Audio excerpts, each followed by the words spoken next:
আমি এখন একটি গভীর জঙ্গলের মাঝখান দিয়ে যাব, বাট এখানে আসলে কি ইটালিতে ভূতের ভয় নেই।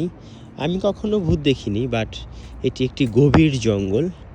তারপর এখান দিয়ে একা একা যেতে অবশ্যই একটু ভয় লাগতেছে।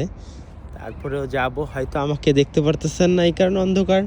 আর তারপর এখানে লাইট আছে। এখন রাত বাজে 12টা। তো আমি একটা জঙ্গলের মাঝখান দিয়ে যাব এবং দেখেন এটি কিন্তু একটি জঙ্গল এবং এই জঙ্গলের মাঝখানে একটা বাড়ি আছে, কিন্তু এই বাড়িতে মধ্যে কেউ থাকে না। আমি একা একা যাচ্ছি, এখন প্রায় মধ্যরাত, কোনো মানুষ নেই এখানে। এবং কিন্তু এখানে অনেক লাইট আছে, পার্কের মধ্যে প্রচুর লাইট আছে, বাট তারপরও একটি জঙ্গলের মাঝখান দিয়ে যাওয়া কিন্তু সত্যিকার একটু মানে ভয় ভয় অবশ্যই লাগে, তাই না? কিন্তু ইটালিতে আসলে ইটালিয়ানরা ওই ভূত পেতনি এগুলাকে আসলে ভয় পায় না।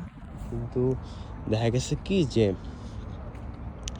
আমাদের দেশে তো মানুষ ভূত পেতনিকে অনেক ভয় পায়, তাই না? কিন্তু এদেশে সত্যি কথা বলতে ভূত পেতনিকে, এটি কিন্তু একটি বাঁশের ঝাড় এবং এই পাশ দিয়ে আমাকে যেতে হবে।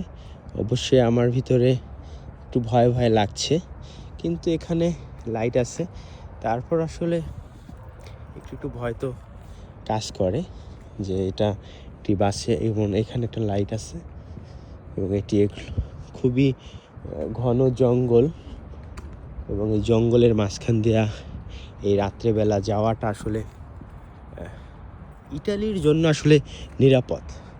আপনারা হয়তো অন্ধকারের জন্য কিছুই দেখতে পারতেছেন না, বাট রাত্র হলেও যে এখানে আমাদের জন্য অবশ্যই নিরাপদ। এখানে এদেশে ভূত পেতনি বলতে কিছু নেই। সত্যি কথা, আমি দেখি না এখনো কোনো ভূত পেতনি এখানে দেখি নাই, এই কারণে।